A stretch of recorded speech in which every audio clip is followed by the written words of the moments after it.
तो कोरोना काल में आपको हर जगह से सिर्फ कोरोना के डराने वाले आंकड़े ही देखने को मिल रहे होंगे, लेकिन हम आपको खबर के साथ साथ आपके काम की जानकारी क्या है वो भी लगातार दे रहे हैं। कोरोना से बचने का उपाय दरअसल ये है कि आप अपने शरीर की रोग प्रतिरोधक क्षमता को बढ़ाएं। अब आप बढ़ाएंगे कैसे, तो वो हम आपको बताते हैं। आयुष मंत्रालय द्वारा सुझाया हुआ काढ़ा आप जरूर पिएं। इसके साथ आपको गर्म पानी पीना है, ठंडे पानी से परहेज करना है। खाने में हल्दी, धनिया, जीरा, लहसुन का इस्तेमाल करें जरूर। दिन में 1 या 2 बार हल्दी मिला हुआ दूध पिएं। समय समय पर भाप लेते रहें। विटामिन सी वाले फल अधिक मात्रा में खाएं। नींबू पानी, मौसमी संतरे का रस भी आप पी सकते हैं। शरीर में पानी की कमी बिल्कुल ना होने दें। गर्म पानी में हल्दी, नमक मिलाकर गरारे करें और दिन में 30 मिनट तक योगासन और प्राणायाम भी आप जरूर करें।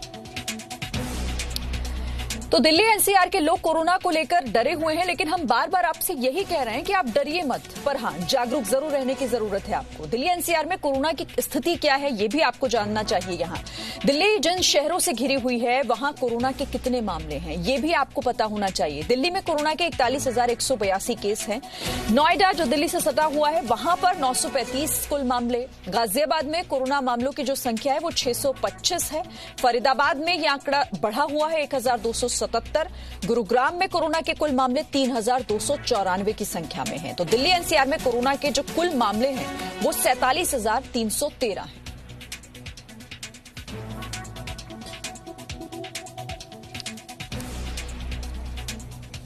और चलिए अब ताजा अपडेट का वक्त। मेरे साथ रूफी जैदी मेरी सहयोगी जुड़ गई हैं जो पल पल की अपडेट भी हम तक लगातार दिल्ली से पहुंचा रही हैं। रूफी, दिल्ली में आंकड़े लगातार बढ़ रहे हैं, मरने वालों की संख्या भी बढ़ रही है। हालांकि अब यहां पर केंद्र और राज्य सरकार, दिल्ली सरकार दोनों मिलकर काम करने की बात कर रही हैं। शिरीन, बिल्कुल सही कह रही हैं आप कि अब केंद्र और राज्य सरकार ने यह फैसला किया है कि वो मिलकर कोरोना के खिलाफ जंग लड़ेंगे। लेकिन कल के जो आंकड़े आए थे वो बेहद परेशान करने वाले थे। 2224 का जो आंकड़ा था कल वो दर्ज किया गया पॉजिटिव केसेस का, और वहां पर सबसे ज्यादा जो कल केसेस थे वो दर्ज किए गए। इस वक्त मैं एलएनजेपी अस्पताल के बाहर मौजूद हूं। लगातार हम आपको यहां से तस्वीरें दिखाते हैं और यहां पर आप वो तस्वीर देखेंगी जो परेशान कर रही है लोगों को, क्योंकि सरकारें भले ये कह रही हो कि हम साथ में मिलकर काम करेंगे, लेकिन जमीनी हकीकत ये है कि लोग यहाँ पर परेशान हैं। ये शख्स द्वारका से आए हैं, इनके एक परिजन की मौत हो गई है कोरोना की वजह से और इनका आरोप है कि इलाज नहीं मिला। आप क्या आरोप लगा रहे हैं कि इलाज नहीं मिला? इलाज नहीं मिला मैडम। आपको क्यों ऐसा लगता है कि इलाज नहीं मिला? क्योंकि मेरे भाई से बात हुई थी एक बार, सुबह बात हुई, सुबह के बाद फिर बात नहीं हो पाई। उन्होंने बोले क्या कि हमारे कोई जो जैसे मैं आया हूँ वो सही मेरे बेड पे लेटा रखा। रूफी, जब से एलएनजेपी अस्पताल की हम तस्वीरें देख रहे हैं, जो आप लोग हमें वहां से रिपोर्ट भेज रहे हैं, वो यही बता रहे हैं कि हालात यही है। लोगों को इलाज नहीं मिल पा रहा, बेड की व्यवस्था नहीं, और इसीलिए इस तरह की दिक्कतें भी सामने आ रही हैं। शुक्रिया आपका हमारे साथ जुड़ने के लिए रूफी।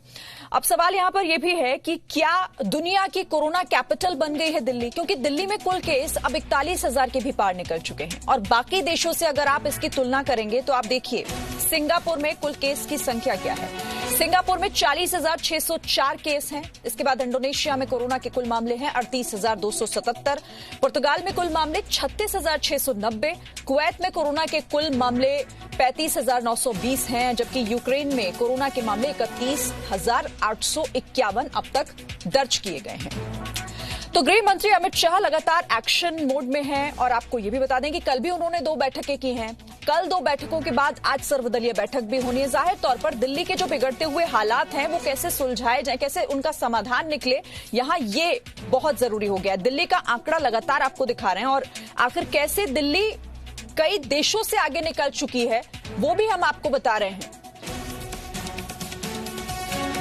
सिंगापुर में हमने आपको बताया 40,604 मामले अब तक हैं। इंडोनेशिया में 38,277, 36,690 पुर्तगाल में, और कुवैत भी आप देख रहे हैं 35,920। तो दिल्ली कहीं ज्यादा आगे इन चारों देशों से।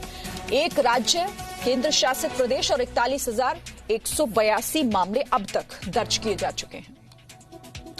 मुंबई की भी हम आपको तस्वीर दिखाना चाहेंगे। दिल्ली का तो आपने देख लिया, लेकिन मुंबई से बड़ी खबर यह है कि आज से वहां पर लोकल ट्रेन चलना शुरू हो गई है, लेकिन अभी सिर्फ जरूरी सेवाओं से जुड़े हुए लोगों को ही यात्रा की इजाजत होगी। पश्चिम रेलवे विरार, चर्चगेट और दहानू सहित 73 लोकल ट्रेन चलाएगी। अभी सभी लोकल ट्रेन सुबह 5:30 बजे से लेकर रात 11:30 बजे तक चलेंगी। मुंबई की लाइफ लाइन कही जाने वाली लोकल शुरू तो हो गई है, लेकिन अभी शर्तों के साथ शुरू। वेस्टर्न लाइन पर लोकल ट्रेन शुरू हो चुकी है। पश्चिम रेलवे की 12 डिब्बों वाली 73 लोकल ट्रेनें शुरू की गई हैं। चर्चगेट और दहानू रोड के बीच में शुरू हुई है लोकल ट्रेन। 8 लोकल ट्रेनें विरार से दहानू के बीच चलेंगी। लोकल ट्रेन सुबह 5:30 बजे से रात 11:30 बजे तक चलेंगी। हर 15 मिनट बाद एक लोकल चलेगी और जरूरी सेवाओं से जुड़े हुए लोगों को ही उसमें यात्रा की इजाजत दी गई है। फिलहाल सेंट्रल रेलवे की 200 लोकल ट्रेन चलेंगी। सीएसआर से कसारा, करजत, कल्याण, ठाणे के बीच लोकल सेवा की शुरुआत हो रही है। पनवेल के लिए भी लोकल ट्रेन सेवा शुरू की जा रही है आज से। और इस खबर पर बातचीत के लिए नित्यानंद शर्मा मेरे साथ जुड़ गए। नित्यानंद शर्मा, लोकल को दिल्ली की लाइफलाइन कहा जाता है, एक लंबे अरसे के बाद आज से शुरू हो रही है, लेकिन शर्तों के साथ। जी बिल्कुल, मुंबई देश की आर्थिक राजधानी मुंबई है और लोकल ट्रेन को मुंबई की लाइफलाइन कहा जाता है। आमतौर पर देखा जाए तो पहले जब सब कुछ ठीक ठाक था तो 60 लाख से ज्यादा यात्री जो है वो सफर करते थे।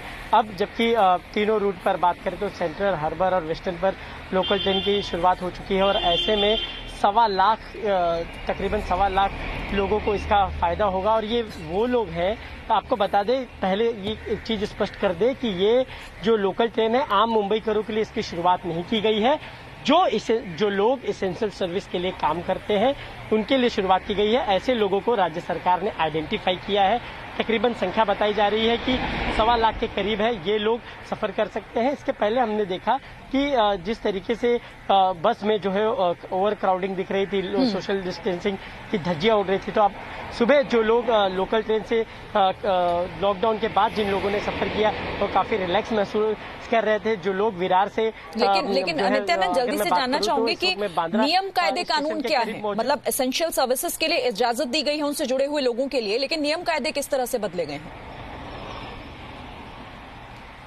देखिए, नियम कायदे इस तरीके से है कि आपको सोशल डिस्टेंसिंग का ध्यान देना होगा, मास्क पहनना होगा और साथ ही साथ आमतौर पर लोकल ट्रेन की अगर मैं बात करूं तो 1200 लोगों की कैपेसिटी है, लेकिन इस ट्रेन में ऐसा बताया जा रहा है कि तकरीबन 700 के आसपास जो लोग हैं वो सफर कर सकते हैं और सोशल डिस्टेंसिंग का खासतौर पर ध्यान देना पड़ेगा। पैसेंजर को ओवर क्राउडिंग, किसी भी जगह पर ज्यादा ओवर क्राउडिंग नहीं करनी पड़ेगी और स्टेशन पर एंट्री करने के पहले जो है वो जो भी पैसेंजर होगा उसका यानी ओवर क्राउडिंग से बचना है, सोशल डिस्टेंसिंग क्रिएट करनी होगी, पालन करना होगा। कई ऐसे इस बार जो नए नियम कायदों के साथ यहाँ पर चलना होगा। शुक्रिया आपका हमारे साथ जुड़ने के लिए। तो ट्रेन में यात्रा के लिए जरूरी नियम बता रहे थे मेरे सहयोगी नित्यानंद भी, वो भी हम आपको जल्दी से बता देते हैं, समझा देते हैं। स्टेशन में एंट्री आईडी कार्ड दिखाने पर ही आपको मिलेगी और टिकट लेते वक्त भी सरकारी आईडी कार्ड दिखाना होगा।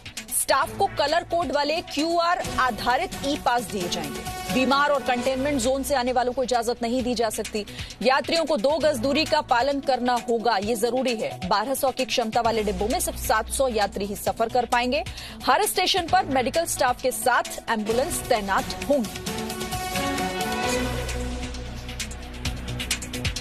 Presenting B News app, available on Google Play and App Store. Download it now.